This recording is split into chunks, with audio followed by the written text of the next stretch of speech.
Så går vi videre i programmet, og nu er det jo så altså Peter Tudvad, som skal tale om Pontoppidan og Søren Kierkegaard. Jeg vil fortælle jer, Peter er jo blevet landskendt for sine synspunkter på Kierkegaard, blandt andet i den store strid med Oliver Pygard. Og du har jo altså så også bidraget, må man sige, meget positivt til hele Kierkegaard-debatten med din store bog om Kierkegaards København. Og vi er meget spændt på at høre, hvad du har at sige om relationen mellem disse to. Også det. Det er rigtigt. Jo, tak for det. Eller tak. Jeg synes nok, jeg er kommet på lidt af Elias post. Jeg ved godt, at man ikke skal kompetere med egen vandkundighed.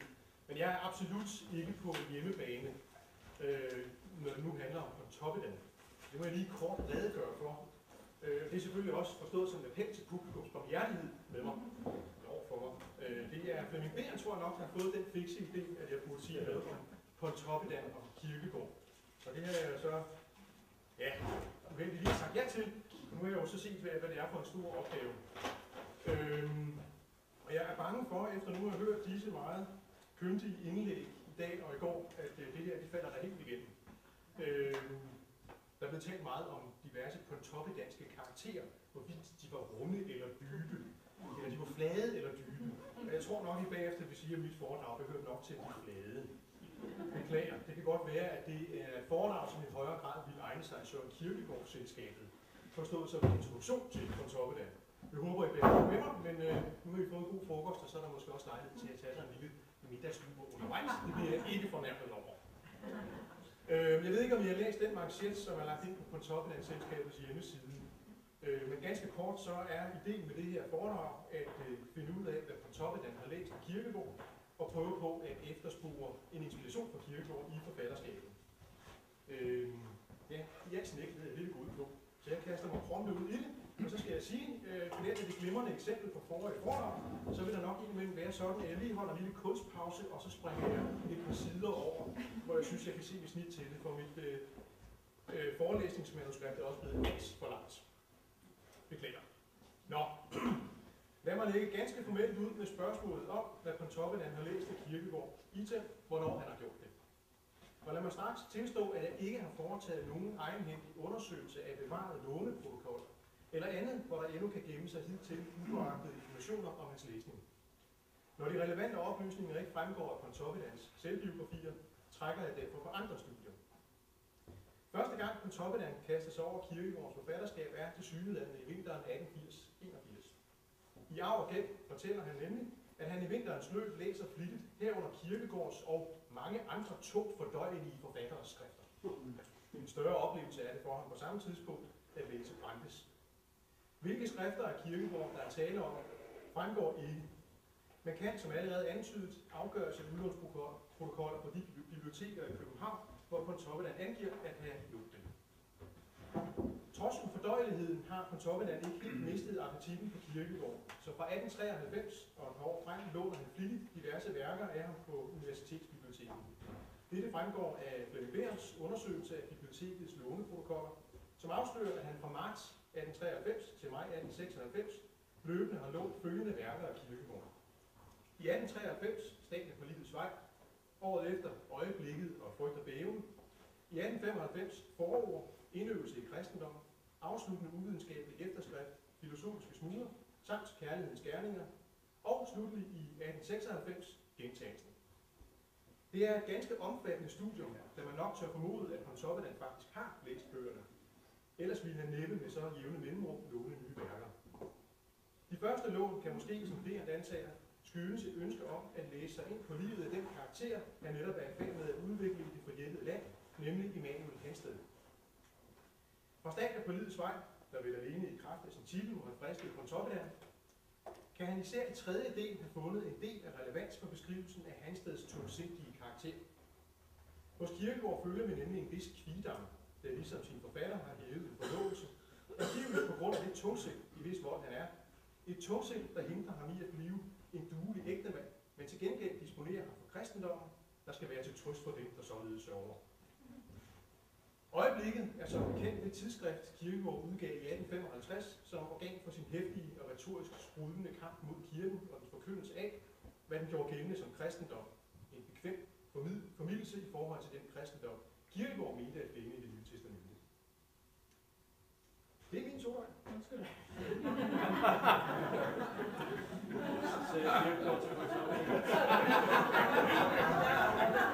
Bare finde kilden. En sådan limonade-kristendom, som Kierkegaard kalder.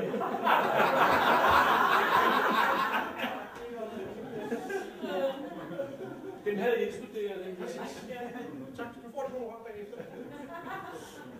En sådan limonade-kristendom, som Kierkegaard kalder det, møder Hansted blandt grundvigianere og andet godtfolk i vennesamfundet. Og det er over for dem, han i løbet af sin udvikling træder i stadig større opposition. Hans kristelige udvikling er, med hans egne ord, en prøvelsens vej. Og netop prøvelse af hovedhjørnestenen i den tro, Kierkegaard redegør for i Frygt og Bæven, som Pontoppidan altså har kunnet nå at læse, inden han lod Hansted gå til grunde i sine prøvelser i sidste bog af Det Forjættede Land. Det vender jeg tilbage til. Om han inden færdiggørelsen af romanen også har kunnet nå at drage nytte af de værker, han låner i 1895, er vel mere tvivlsomt. For at afgøre det, skal man have et betydeligt større kendskab til romanens tilblivelseshistorie, end jeg har. Jeg har dog svært ved at forestille mig, at han midt i sit skrivearbejde har taget sig tid til at læse et så omfangsrigt værk som afsluttende uvidenskabelig efterskrift, og jeg har forresten heller ikke kunne finde spor af en sådan læsning i Det Forjættede Land. I den sammenhæng burde det lille satiriske skrift Forord heller ikke være relevant, mens filosofiske smugler bedre kunne interessere med sin dogmatiske bestemmelse af, hvad kristendom er. Alt står og falder her med Jesu guddommelighed, hvilket Kierkegaard kun kan begribe som netop ubegribeligt. Som et absolut paradoks og et kors for forstanden, hvilket jo mildest talt står i flagrant modstrid med de kloge hoveder i vennesamfundet, der hastigt forkaster alt det ubegribelige. Kærlighedens gerning er ligesom afsluttende uvidenskabelig efterskrift et temmelig omfattende værk, som tager lang tid at læse igennem. I højere grad end de andre værker er det en praktisk anvisning på, hvordan den kristne må manifestere sin tro i daglig gerning, men jeg tror ikke, at Pontoppidan i det relativt ukontroversielle værk har kunnet finde noget af synderlig relevans for sit aktuelle arbejde. Derimod har han nok fundet indøvelse i kristendom med al bogens radikalitet og slet skjulte kritik af den kirkelige forkyndelse værd at læse. Om ikke andet, så fordi værket anbefales usædvanligt varmt af Georg Brandes i dennes biografi over Kierkegaard fra 1877, Søren Kierkegaard, en kritisk fremstilling i grundrids. Her skriver Brandes som følger. Jeg anser denne bog for et af hans ypperste skrifter, og det er overhovedet et ved skarpsind og sandhedskærlighed udmærket værk. Den, hvis tid ikke tillader ham at læse meget fra Kierkegaards sidste livsafsnit, bør læse det grundigt, og kan da i det finde hans hele tankegang og følelsesliv. En sådan opfordring ville Pontoppidan næppe sidde overhørig, så meget desto mere, som han faktisk synes at have læst Brandes biografi. Den 2. februar 1884 bad Pontoppidan nemlig i brev til sin forlægger, Frederik Hegel, om at få tilsendt biografien sammen med en del andre bøger af Brandes. Få dage tidligere, den 25. januar, havde Pontoppidan i øvrigt truffet Brandes for første gang, og ved den lejlighed løstede anerkendelse for isbjørnen. Brandes gengivelse af Kristusskikkelsen, som man kalder afsnittet om indøvelse i kristendom, kan udmærket have tjent Pontoppidan som et signalement af Immanuel Hansted. Med en række velvalgte citater beskriver Brandes den kierkegaardske Kristus som et fornedret og ringe menneske, der omgiver sig med syndere og toldere, spedalske, afsindige, syge og elendige, ligesom han overhovedet forsmår det bestående og alt dets magt og viden. Og dog våger han trods sin forstødelse af at byde alle, der arbejder af besværet, hvile og trøst. På hans vegne tilbyder præsten i kirken nu det samme, en pyntelig mand i silke, som Brandes citerer Kierkegaard for at kalde ham. Men når han, altså silkemanden, siger det, er al modsigelsen mellem kristelig fornedrelse og ophøjet til hævet, så han i stedet som en konge tilbyder menigheden sin protektion. Og den skal man være regulært dum for ikke at tage imod, når man tilmed får den på så gunstige vilkår, som det er tilfældet i den protestantiske kirke, og måske, i hvert fald ifølge Kierkegaard, frem for alle i den danske. Opgaven er derfor, hvis der skal være mening i at tale om evangeliet som et kors for forstanden, at gøre menigheden samtidig med den historiske Kristus, så man ikke får frelsen for godt køb, og dermed slet ikke får. Så springer jeg et afsnit over, hvor jeg refererer, hvordan Brandes beskriver dette absolutte paradoks, altså Kristus, den fornedrede frelser. Og det har jeg... Den var tom. Den var tom. Men jeg vil sige, at hvis man læser Brandes biografi, så tror jeg bestemt, at man ikke genkendende til skildringen af Emanuel Hansted i Det forjættede land, i den måde, som Brandes med reference til Kierkegaard skildrer Kristusskikkelsen på.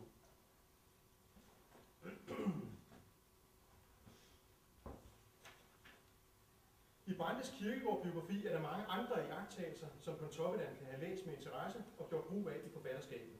Jeg siger ikke, at disse iagttagelser derfor nødvendigvis er kilden til dette eller hint sted i Pontoppidans forfatterskab. For oftest må man nøjes med at konstatere en mere eller mindre påfaldende parallelitet. Eksempelvis er Lykke-Pers tro på at kunne, hvad han vil, ikke langt fra Kierkegaards dito, som Brandes anskueliggør med et citat fra hans posthume selvbetragtninger, synspunktet for min forfattervirksomhed. Det er, skriver Kierkegaard der, aldrig nogensinde faldet mig ind, at jeg, selvom jeg ville have forsøgt mig på det dumdristigste, ikke skulle sejre. Det lyder jo på sin vis meget sundt, og næsten som den naturens glade søn, nemlig Aladdin, som Kierkegaard holdt så meget af, netop på grund af hans dumdristighed. Men Brandes har et godt blik for det sygelige midt i Kierkegaards genialitet, som han blandt andet giver en manende skildring af i forbindelse med sin gennemgang af hans første bogudgivelse af en endnu levende papir. Bogen er en lang nedsætning af H.C. Andersen i anledning af dennes roman Kun en spillemand. Der ifølge Kierkegaard doserede en lærer om geniet som afhængigt af omgivelsernes varme, omsorg og kærlige pleje. En lærer, der stod i radikal modstrid med Kierkegaards egen tro på, som et geni at kunne sætte sin vilje igennem. Men det er nu et ganske særligt geni, Kierkegaard med Brandes ord er i besiddelse af. Brandes skriver: Her stod et ung geni, og det er altså Kierkegaard. Her stod et ung geni, lige på nippet til at træde ud i livet. Et geni, hvis pande, ikke at tale om, at den var fuld af mange og sindrige tanker, stadig led af en vis underlig kildren eller kløen, som andre pander ikke kender noget til. Trangen til at løbe mod en mur, og som var fuldt overbevist om, at denne fremfærd ville blive ikke pandens, men murens ruin. Her stod et ung geni, hvis sjæl var en bue, som altid var spændt, og der ikke blot, som Andersen længtes efter et lysende ry, eller hæderens strålekrans, men som uendeligt atrådede den endnu langt finere vellyst, smertens vellyst. Den nydelse at miskendes, at misforstås, at hades, at føle de sår, som ikke smerter, fordi de modtages i slagets og begejstringens hede. De sår, som vil smerte, men ikke dræber, fordi helten som modtager er forudbestemt til sejren, og overhovedet ikke lader sig fælde. Et geni endelig, som i sig havde endnu langt mere af hallucineret martyrs lidende mod, end af soldatens mandige og solklare kamplyst. Citat slut. Denne smertens vellyst, der ifølge Brandes er så særlig for det kierkegaardske geni, bliver det også siden for adskillige af Pontoppidans overdimensionerede superentusiaster, det være sig religiøse genier som Emanuel Hansted og Mads Vestrup, eller værtslige dito som Lykke-Per. Sådanne typer har måske noget epokalt over sig, men frem for alt er de idealtyper, der eksponerer et særligt dansk karaktertræk, nemlig tungsindet, melankolien og mørket. Således nævner Pontoppidan i et brev til Richard Gantrup i 1924 netop Kierkegaard som en af den danske litteraturs store tungsindige. Pontoppidan kendte jo selv tungsindet, og vidste vel også, at det kunne være en litterær spore, men alligevel måtte han bestandigt diagnostisere det som noget usundt, der burde vige for en glad og mægtig begejstring for livet. En sådan sundhed fandt han ikke hos Kierkegaard, men derimod hos Nietzsche. Om sin første læsning af den tyske filosof, lige omkring århundredeskiftet, skriver han undervejs til mig selv, at han hyppigt under læsningen sammenlignede ham med vor egen filosofiske berømthed, mørkemanden, med det for en religiøs selvplager, så karakteristiske navn Kierkegaard. I familieliv fremgår det noget klarere, hvad der ligger i sammenstillingen med Nietzsche. Der skriver Pontoppidan: Jeg måtte indrømme, at han virkelig var en nyskabende ånd, en ånd med stormfuglevinger i sammenligning for eksempel med Kierkegaard, hvis kritik af tiden og dens mennesker gennemgående havde forekommet med ret småsindet, og hvis højt beundrede stil alt for ofte fik mig til at tænke på hans sørgmodige navn med dets mindelser om død og grav. Som Kierkegaard selv skriver, kan man ikke leve uden idé. Kan han ikke leve uden idé. Men når han kun tærer på idéerne, så bliver han netop en sådan spøgelseseksistens, som Pontoppidan bemærker.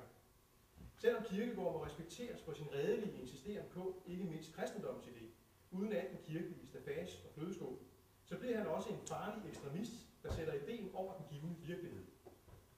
Derfor nægter Pontoppidan i et brev til Wilhelm Andersen i 1915, med eksplicit henvisning til Kierkegaard og et par andre af det 1900-års forfattere, at danskerne med Holbergs ord skulle være folk, der sjældent falder ud i ekstremiteter.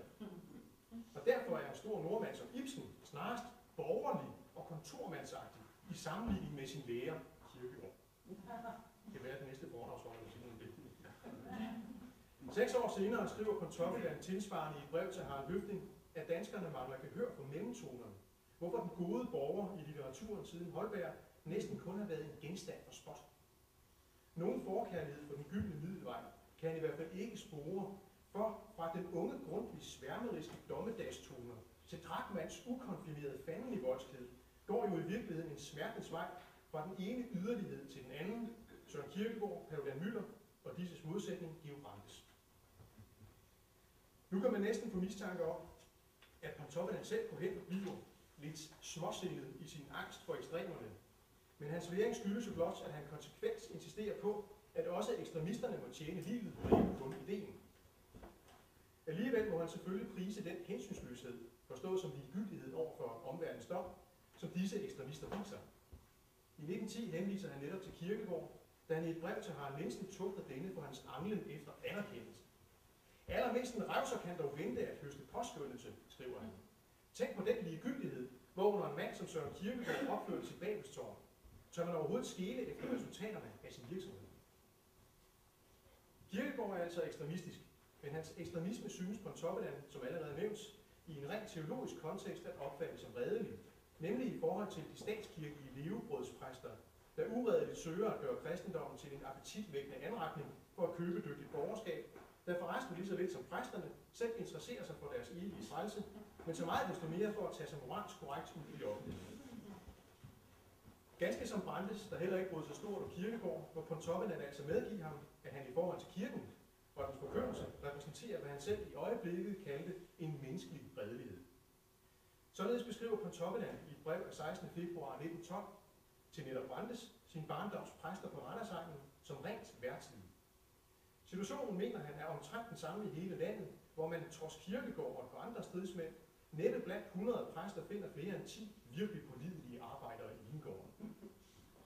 2 år senere bekræfter Pontoppidan sin tilslutning til den kirkegårdske kritik i kirken og dens mænd, og igen i Drengeår henviser han til de rationalistiske og næringsdrivende præster på Randersegnen. Trods Mønster og Grundtvig, trods Kierkegaard og Martensen, var det kostalten og marken, spillebordet og romflasken, der især lagde beslag på disse gejstlige storproprietærers tid og tanker. Pontoppidans livtag med Kierkegaard ender altså med, hvad man med den sidste kunne kalde et sympatetisk-antipatetisk forhold. På en gang sympati med hans redelige og uforfærdede enmandskamp mod kirken, og antipati over for hans livsfornægtende karakter og forkyndelse. Se, her vil jeg mægtig gerne have opholdt mig et par siders penge ved en skikkelse i selvbiografierne, nemlig Schaff, eller Hansen Schaffelitzky. Men det springer jeg over for at spare lidt tid. Men jeg vil stærkt anbefale, at man tager denne her Schaff alvorligt. Jeg er klar over, at der ikke er nogen, der tror på, at han faktisk er en konkret skikkelse, men altså er en litterær figur, som Brandes har behov for. Men så er det jo immer væk værd. Ja, undskyld, Pontoppidan. Men problemet det er, at Schaff, han beskriver sig selv, angiveligt, overfor Pontoppidan som kirkegårdianer i 8. potens. Og når man så medtænker, hvilken stor indflydelse denne her Schaff synes at have for Pontoppidans udvikling, så må man jo altså forholde sig til denne skikkelse ligegyldigt, om han er virkelig eller ej. Der må være en pointe med, at Brandes må Pontoppidan må introducere ham i selvbiografien. Men det må være en opgave for Pontoppidans biograf. Skal jeg se, hvor langt jeg kan springe? Jo, i øvrigt noget, der også er væsentligt hos Schaff, det er jo hans meget stædige kritik af kirken, som altså ikke adskiller sig voldsomt fra Kierkegaards egen. Så skulle Schaff være en litterær figur, så synes han altså næsten at være kalkeret over Søren Åby Kierkegaard. Jeg vender mig nu til Pontoppidans forfatterskab for at søge mulige spor af hans beskæftigelse med Kierkegaard, dog som flere gange nævnt begrænset til 3 store romaner og det kildekritiske foredrag. Det er jeg ikke sikker på, at jeg har sagt før, men nu siger jeg det. Før og under arbejdet på den første af romanerne, Det forjættede land, har Pontoppidan, som jeg også har været inde på, læst en del værker af Kierkegaard, som frem for alt har kunnet bidrage til skildringen af romanens tragiske hovedperson, Emanuel Hansted. Foruden Emanuel er der også andre personer og forhold, som kan være delvist inspireret af Kierkegaard-læsningen. Således ikke mindst den næsten karikerede beskrivelse af grundtvigianerne allieredes vennesamfundet. Og den konsekvente gendækning i øvrigt af det etiske pseudonym for enten eller og stat af forvidets vej, nemlig Assessor Wilhelm, der her, påstår jeg, optræder som Pastor Petersen. Der vil jeg ikke desto mindre stort set holde mig til Immanuel. Som Immanuel præsenteres for os, har han visse træk til fælles med Kierkegaard, herunder tungsindet og forkærligheden for heden, ensomheden og bøgerne. Men i første del af romanen Muld er det i højere grad forskellene, der springer i øjnene. Hans sværmeriske forhold til bøgerne ville Kierkegaard ikke dømme stort anderledes end Ragnhild Tønnesen, der klandrer ham for i selvhøjtidelig missionsiver at ville være den nye tids profet hos os, stifte parti, gøre optøjer kort og godt, sådan som det er mode i vore dage. Hun og Kierkegaard ville også kunne enes om at spotte Immanuel, når han på grundtvigiansk facon koketterer med almuen ved at tillægge sig dens manerer og attityder. Desuden er det menigheden, eller sågar kollektivet, Immanuel Hansted ville reformere, ikke helt enkelte. Dette fremgår underfundigt, da biskoppen kommer på visitat til præstegården, fordi Immanuels foresatte, Pastor Tønnesen, har klaget over sin kapellan. Til held for kapellanen, altså Immanuel, er biskoppen en af de gamle nationalliberale, der mener, at den politiske reform af de sociale forhold og nedbrydningen af klasseskældene omtrent svarer til at gå i Jesu fodspor. Immanuel lytter begejstret og finder sig bekræftet i, at nu også han ret vandrede i Jesu fodspor og var med til at bygge det lyksalighedsland, som det kristnes brodersamfund engang skulle udbrede over hele jorden.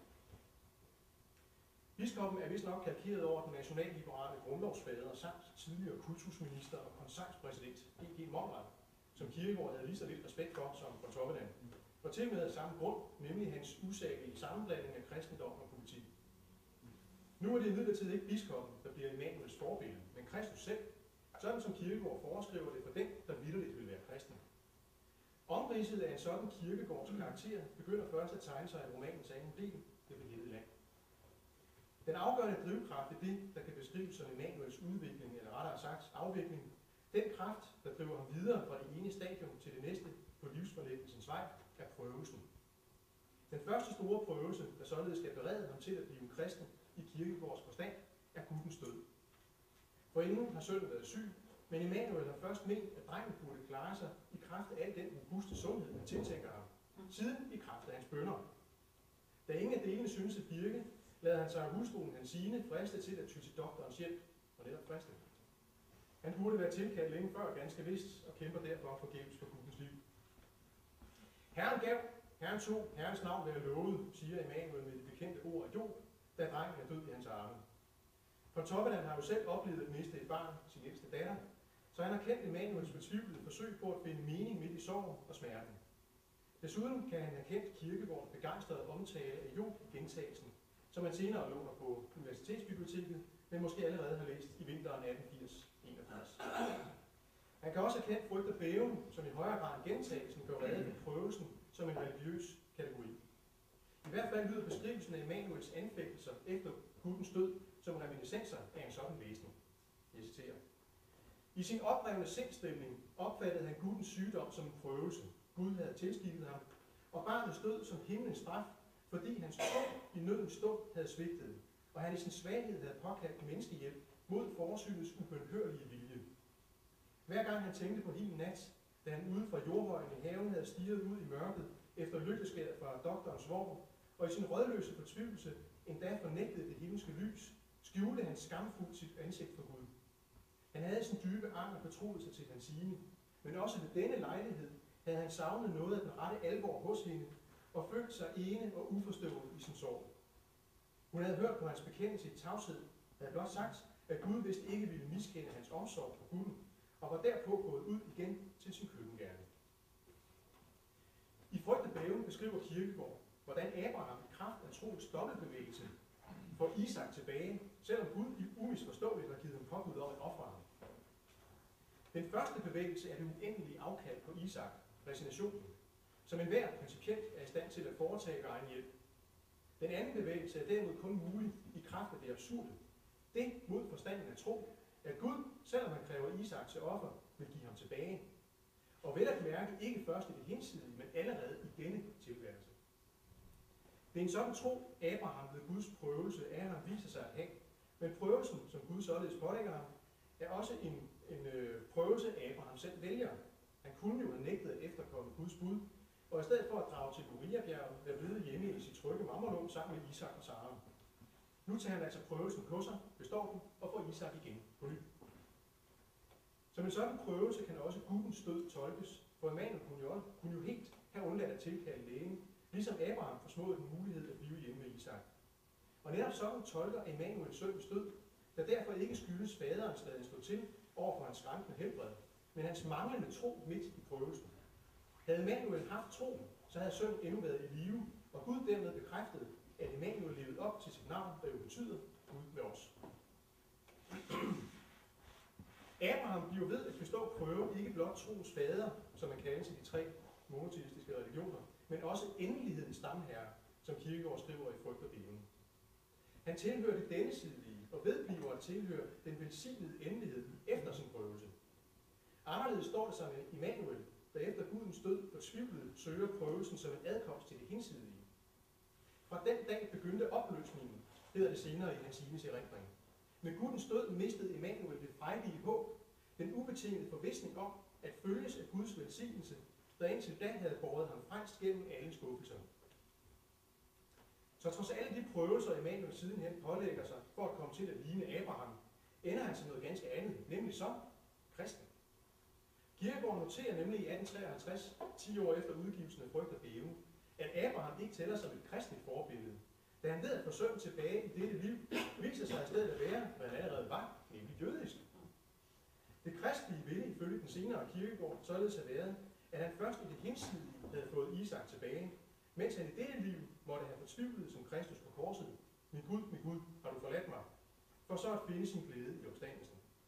Det er denne brutale vending, som Pontoppidan ser som den følgerigtige slutning på Immanuels nidkære omvendelsesproces, hvilket måske også forklarer hans sympati på det jødiske, sådan som den især kommer til udtryk i Lykkebjerg. Adskillige gange efter Gudens død taler Immanuel om prøvelse og, med meget Kierkegaards udtryk, selvprøvelse. Prøv mig, og prøv mig på ny, jeg beder dig, fader, siger Immanuel i sit lønkammer, efter at have været alt for nær ved at lade sig friste af det dennesidige. Og da han endelig mener at have fået Guds kaldelse, forklarer han sin søster Betty, at han endelig har forstået, hvorledes Gud selv udvælger sine tjenere, optugter dem gennem hårde prøvelser til lydige fuldbyrder af hans vilje. Derfor tør han også sige til Betty, se, Gud har taget dit barn og din mand fra dig, dertil rigdom, ære, anseelse og verdens beundring. Har du husket at takke ham derfor? Det samme ville Kierkegaard have sagt til hende, sådan som han eksempelvis siger det til sin tilhører i en af sine opbyggelige taler, og jeg citerer til Kierkegaard. Og når menneskene gjorde dig uret og krænkede dig, har du takket Gud.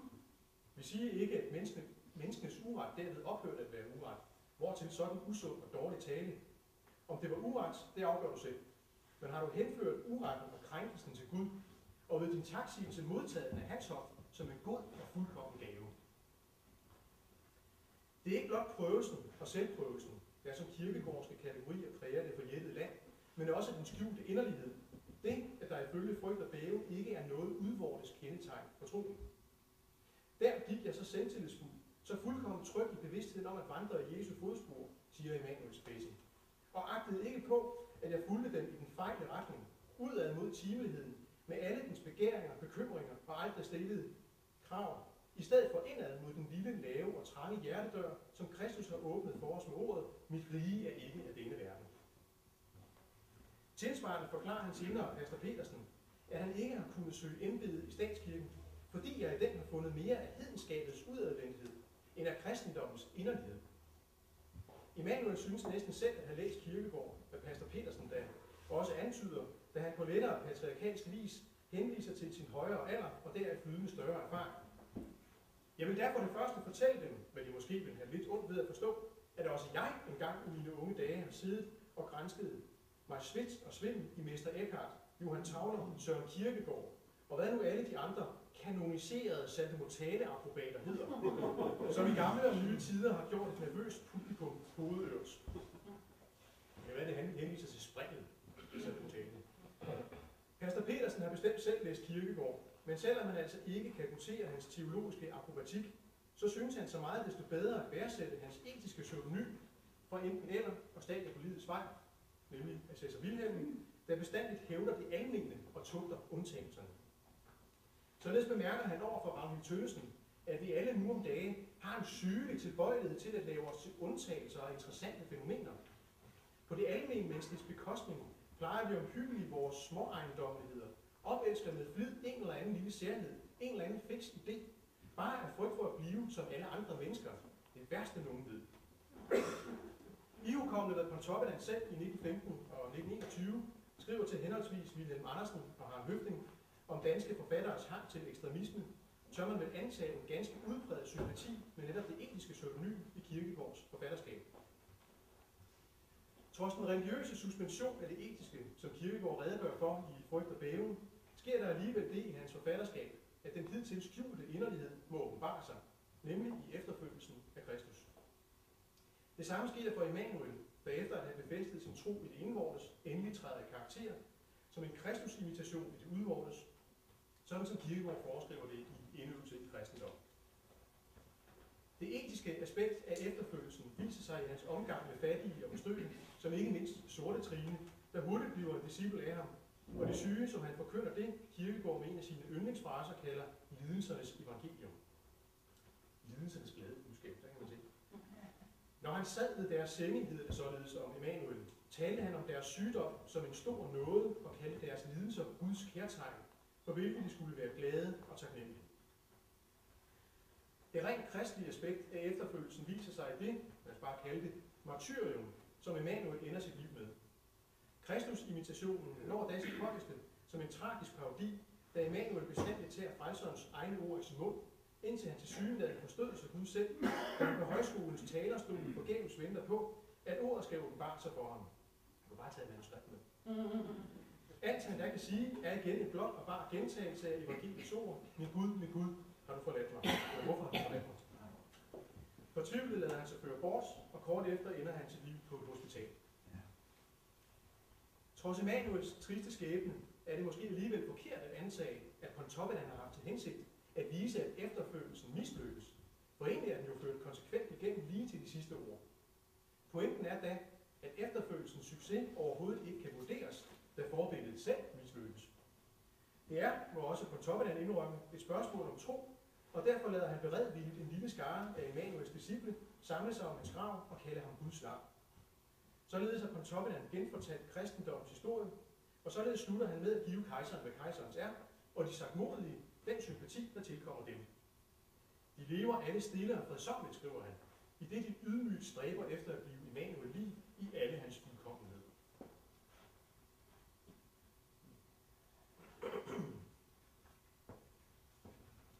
Også i Lykke-Per, som jeg nu går til, synes hovedpersonen at lide en art lykkeligt martyrium, dog ikke for religionen, men for selvet eller subjektet. Per har trods et midlertidigt forhold til kristendommen ikke projekteret at blive kristen, men derimod overvinde verden i kraft af sin cæsariske vilje. I midlertid besinder han sig på ikke at være en sådan verdensbetvinger, og må endda give afkald på den smule af forjættelsen, han da har realiseret i form af kone og 3 børn. Efter således at have opgivet verden, røber han i den afsluttende samtale med Inger, inden hun forlader ham, heller ikke at han kunne finde lykken i Gud. Overalt, hvor jeg har søgt ham, har jeg kun fundet mig selv. Og for den, som er blevet sig sit eget selv rigtig bevidst, er en Gud overflødig. Formelt er Per blot blevet det, han var, sådan som han allerede i begyndelsen af romanen stolt proklamerede det over for Alexander Nergård. Jeg har kun mig selv. Reelt er han dog blevet en anden, eller rettere.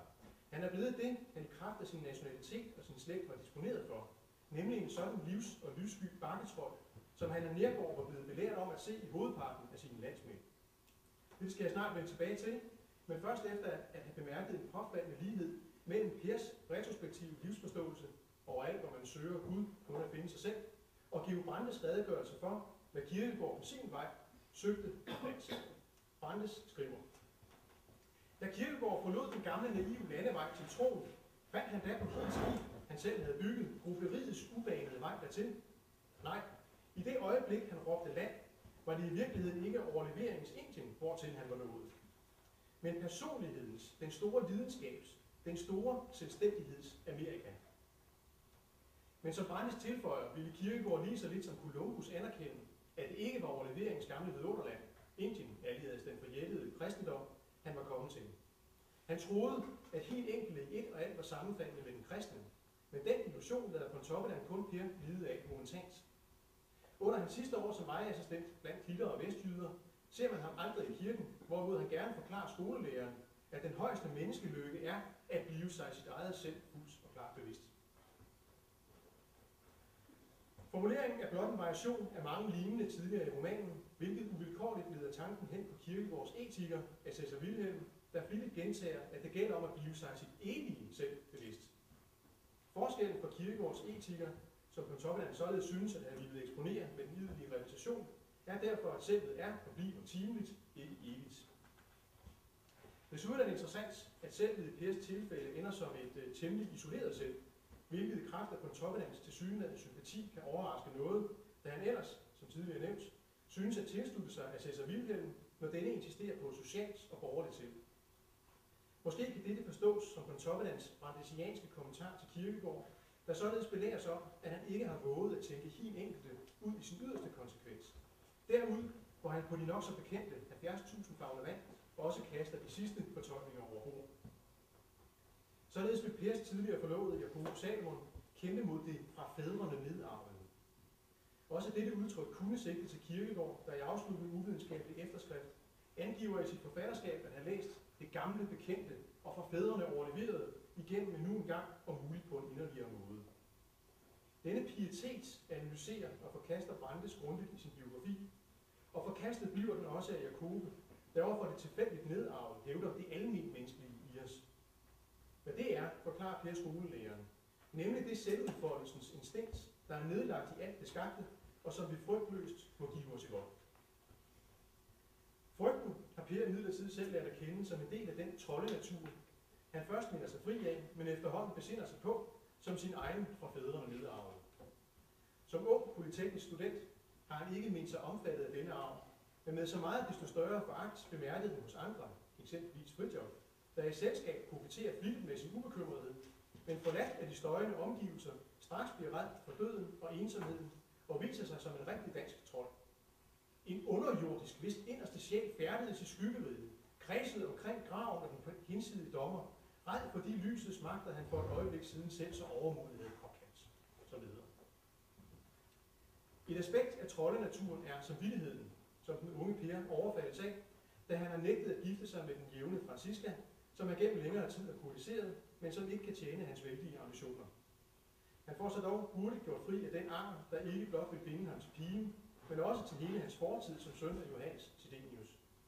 Som samvittigheden og angeren hører også anfægtelserne til troldenaturens karakteristika, og, hvis man følger Kierkegaard, til optugtelsen af den kristne. Som modpol til troldene sætter Pontoppidan med visse forbehold Georg Brandes, allieredes Dr. Nathan. Sammenlignet med hjemmeavlede originaler som Grundtvig eller Kierkegaard, kunne han, altså Nathan, synes at mangle dybere ejendommelighed, skriver Pontoppidan. Han havde været for utålmodig til at udruge nogen selvstændig verdensanskuelse, for livsoptaget og levelysten til en sådan sej, dagsky, æderkoppeagtig udspilning af eget personlighedsindhold, hvorunder også ringere begavelser kan slumpe sig til at gøre mere og mindre mageløse opdagelser. De mageløse opdagelser sigter selvfølgelig til Grundtvig, som ikke mindst takket være Kierkegaards satiriske pen, næsten er blevet synonym med disse noget tvivlsomme goder. Men den seje, dagsky, æderkoppeagtige udspil af eget personlighedsindhold er lige så selvfølgelig præget af Brandes og Pontoppidans, og før dem bliver Møllers og Emma Goldsmiths forståelse af Kierkegaards troldenatur. Ganske som Kierkegaard har Per arvet sin tungsindige troldenatur fra sin far, og trods sine ihærdige forsøg lykkes det heller ikke ham at undslippe den fædrende arv. Han besinder sig på den, ligesom Kierkegaard, men først så sent, at han for at skåne andre for den arvelige smitte, ikke bare må forlade en forlovet, men en hustru og 3 børn. Da han gør det, lyder hans begrundelse som et ekko af Kierkegaards tilsvarende, som Pontoppidan både kan have kendt fra hans efterladte papirer, den synonyme gendigtning af forlovelsesbruddet i Stater på livets vej, og Brandes biografi. Den faderlige forbandelse, der hvilede over hans liv, og som havde gjort ham fremmed og fredløs her på jorden, måtte ikke gå i arv til hans børn. Og Inger, nu, da han var blevet sig sin uovervindelige livsskyhed fuldt bevidst, hvor kunne han da længere forsvare at lade hende dele hans skæbne, Stakkels barn, hun kendte endnu ikke sin ulykke. Hun forstod endnu ikke, at hun var bundet til en skifting, en underjordisk, som blev blind i lyset og dræbtes af ulykken, plader af lykken, naturligvis. Og skulle også hendes øjne engang blive åbnet ved kærligheden til en anden. Hun ville lukke over sin hemmelighed som over en dødssynd, visne hen og dø, uden endnu at have tilstået den for sig selv. Kierkegaard kan ligeledes beskrive sig selv som en skiftning, men i flere breve til sin daværende forlovede Regine Olsen, klæder han sig hellere i skikkelse af en havmand, for at give hende en allegorisk forestilling om deres indbyrdes misforhold. Den samme allegori benytter han i Frygt og Bæven, hvor det tragiske i misforholdet mellem havmanden og den unge pige ligger i, at han kun kan få hende ved at gøre sig selv til et menneske, eller gøre sin elskede til en havfrue. Men det første forhindrer hans natur ham i, det andet hans kærlighed til den uskyldige pige. Ergo må havmanden, efter at have ført hende til havs, ofre sin kærlighed, men vel at mærke på en sådan måde, at hun tror sig bedraget af ham, så hun ubundet af hans kærlighed kan realisere et forhold til en anden. Det er netop det, Kierkegaard gør, da han presser Regine til at bryde forlovelsen, og derefter stiller sig an, som var hun det ligegyldigste i denne verden. 2 år senere forlover hun sig til anden side, og 6 år senere er hun gift. Jeg vil sige, at Brandes altså også beskriver ikke den her forlovelseshistorie i biografien, så på toppen har kun kendt den derfra. I Lykke-Per genblikkes havmanden Kierkegaards forhold til Regine i trolden Pers til Inger. Og hun var jo ingen trold, sagde han. Derfor måtte og skulle hun gives tilbage til livet og lyset. Præcis som Kierkegaard opdager Per en gammel kærlighed, som han da bereder Inger på at vende tilbage til, hvorefter han skaffer et brud til veje ved at bedrage hende til at tro, at han ikke elsker hende, men en anden. Således hedder det. Uden tvangsgrunde gav hun dog aldrig sit minde til en lovformelig skilsmisse, og det måtte jo netop være hans formål at bringe hende til at hade og foragte ham. Desto hurtigere ville hun glemme ham. Og hvor han gav afkald på så meget, kunne han vel ofre æren med. Kierkegaard skriver nøjagtigt det samme, både per pseudonym i Stadier på livets vej, og i eget navn i sine efterladte papirer. Altså at han må bringe sin fordoms forlovede til at hade og foragte ham, om sådan skal koste ham hans ære. Til gengæld er han ikke selv i tvivl om, at han bærer sig ridderligt ad over for Regine. Og det er Brandes måske heller ikke. I hvert fald skriver han i biografien, at der ikke er den ringeste grund til at fordømme ham, men alt opfordring til efter evne at forstå ham. Og den opfordring, forstår jeg, sidder Pontoppidan ikke overhørig, men giver i Lykke-Per et så indfølt portræt af trolde og havmænd som vel muligt. Selv Inger ender jo med at erklære Per sin taknemmelighed over det offer, han har bragt til hende.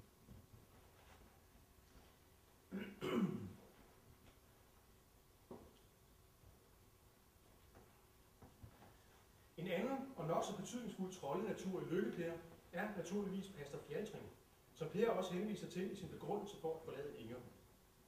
Han fortæller hende nemlig, at Fjaltrings kone formentlig har været af en ganske anden natur end ham, men under samlivet med ham er blevet ødelagt, fordi han har holdt hende tilbage i et skyggeliv, som virkede modnende og frigørende for ham, men hvor hun måtte gå til grunde. Kort efter hendes nylige død begik Fjaltring selvmord, hvilket Per tolker som et udslag af dårlig samvittighed over det sjælemord, han havde begået. Med andre ord kan Pontoppidans portræt af Fjaltring også være inspireret af den kierkegaardske troldenatur, hvilket sandsynliggøres af en lang række sammenfaldende syn på kirke og kristendom. Så Kierkegaard er Fjaltring en sand dialektiker, der ikke stiller sig tilfreds med dejnesvar på afgørende spørgsmål om synd og nåde.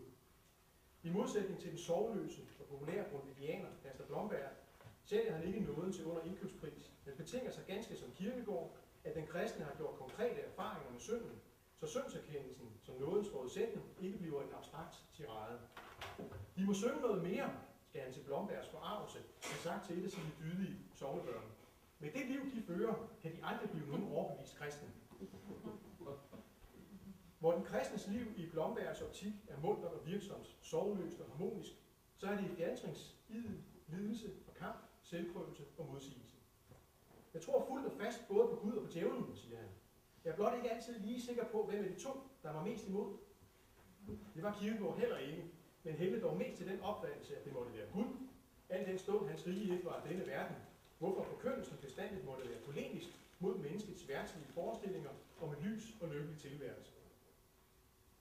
Symptomatisk for Blombergs tilhængere er hofjægermesterinden, som er ham, og jeg citerer, taknemmelig for, at hun så forholdsvis let og smertefrit var blevet befriet for sin syndes skyld. En anderledes alvorlig sag er angeren for Per, der lider under den, men til gengæld også bliver et andet menneske i denne skærsild. Der var i hans vågne anger og smerte noget af det samme underfuldt betagende, som en fødende kvindes vejr, der bebuder, at et nyt liv er et frembrud med nye forhåbninger og nye forjættelser. Sådan hedder det, da Per rejser over Kattegat som æresvagt for sin mors afsjælede legeme. Tilsvarende kalder Kierkegaard i begrebet angst angeren for det højeste livs foster. Selvom angeren som den kristne tros fødselshjælp og senere i Lykke-Per beskrives som den opskræmte samvittigheds magtsprog, så er der altså noget redeligt over den i modsætning til den blombergske uskyldighedstilstand, som det også hedder. Det er ikke desto mindre den, der trækker folk af huse, for selvfølgelig må Blomberg vinde mange tilhængere med et sådan hyggeligt hverdagsevangelium, som ikke krævede uoverkommelige opoffrelser i henseende til livets behageligheder.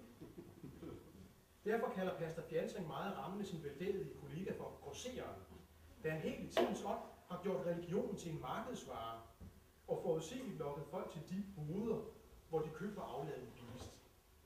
Tilsvarende kalder Kierkegaard kirkerne for butikker og boder i øjeblikket, hvor han også skoser præsterne for at have præsteret det forbavsende i efterabelse, så man i stedet for Kristi efterfølgelse har fået de hellige abekattestreger. Præsterne savner overhovedet troens lidenskab, hvad Per også noterer som Fjaltrings opfattelse.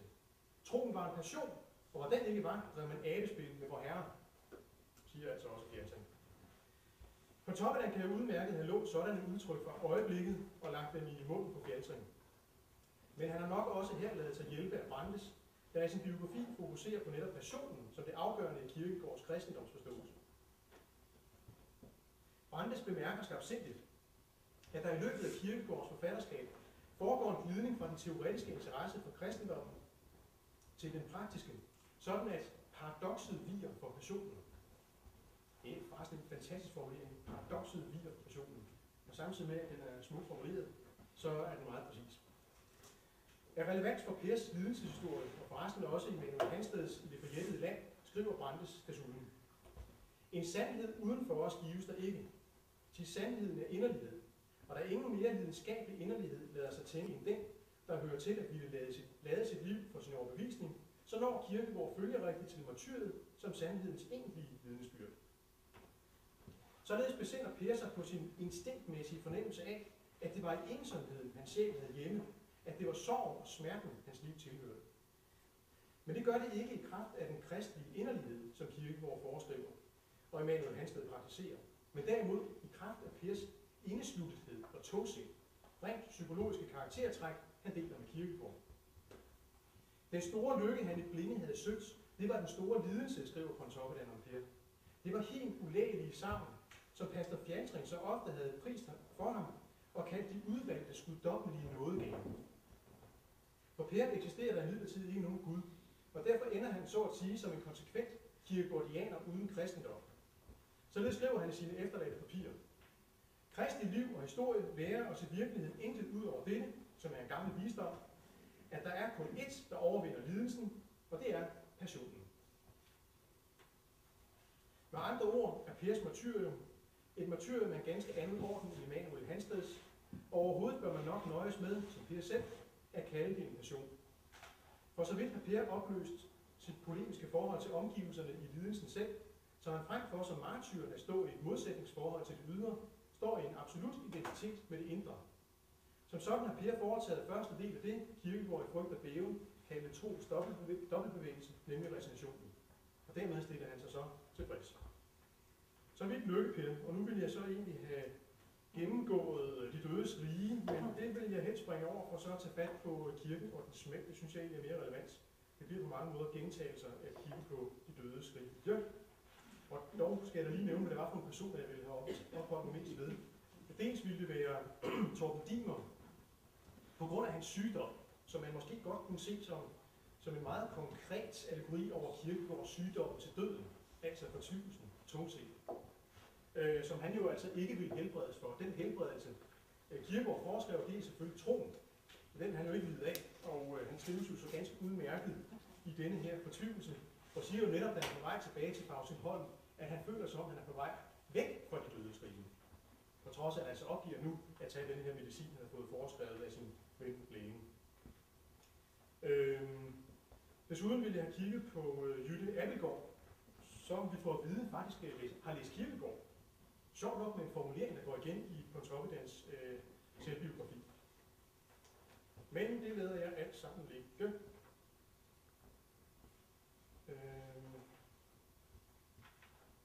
Hold da op, var det langt. Ja.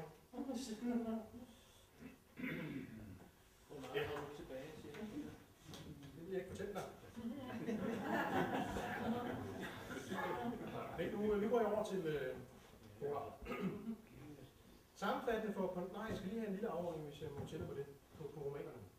Sammenfattende for Pontoppidans 3 store romaner, tør man nok hævde, at han trods sin forfægtelse af etikkens gyldne middelvej mellem æstetikkens og religionens excentriske forsøg på at mestre den eksistentielle fortvivlelse, netop skildrer de fortvivlede eskapister på bekostning af de forbilledlige borgere. Det samme er tilfældet i Kierkegaards forfatterskab, hvor etikeren af Cæsar Wilhelm står som en ensom støtte blandt et væld af æstetikere og religiøse, der alle er optaget af at konfrontere det borgerlige samfund med deres tvivl og tro. Man erindrer derfor Brandes ord om Kierkegaards forfatterskab. Brande skriver: betegnende nok er det ikke lykkedes ham at give andre personligheder nogenlunde synlighed for øjet en fortvivlelsens apostel. Det lå i, at han trods sit forsøg på at indkigle den sædelige livskreds mellem den æstetiske og den religiøse, i virkeligheden kun troede på 2 muligheder: lystlære eller forsagelseslære, nydelsens eller afholdenhedens liv. Begge livsformer voksede på hans blik til en sådan magt, at de trykkede den mellemliggende, naturlige og menneskelige væreform ihjel. Deskriptivt er der overensstemmelse mellem Kierkegaard og Pontoppidan i opfattelsen af fortvivlelsen, men normativt kommer de ikke overens. Tydeligst fremgår denne uenighed i slutningen af De dødes rige, hvor den hidtil så farisæiske pastor Johannes Gårdbo endelig renoncerer på sit diktatoriske evangelium og rejser til Jylland for at forliges med sin bror Poul Gårdbo, og således forjætter os en sundere menneskeslægt uden fanatismens og ekstremismens sæd, altså med Brandes ord, den mellemliggende, naturlige og menneskelige væreform. Jeg er klar over, at der er nogen her, der er uenige med mig i denne her glade læsning af slutningen på De dødes rige. Nu skal jeg nok lige høre, jeg vil sige toastmasteren, hvor længe jeg må tale nu. Det vil jeg ikke fortælle dig. Jo.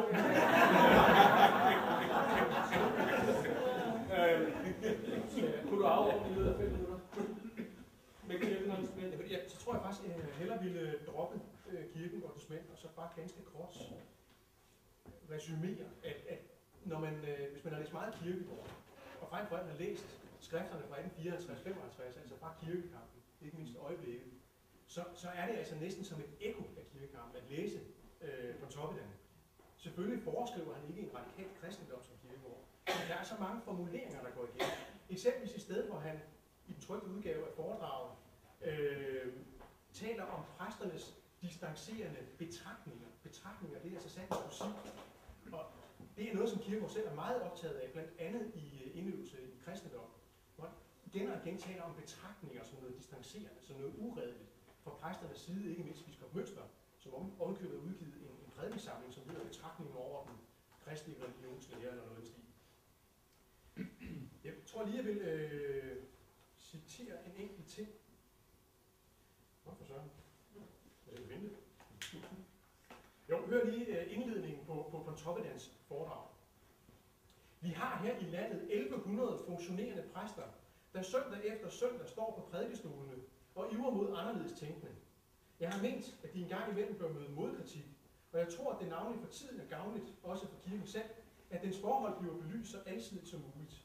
Mine ord her skulle være et beskedent bidrag til. Vi har her i landet 1100 funktionerende præster. Det er som taget ud af Kierkegaards øjeblikket. Dengang var der kun 1000, så derfor står der 1000.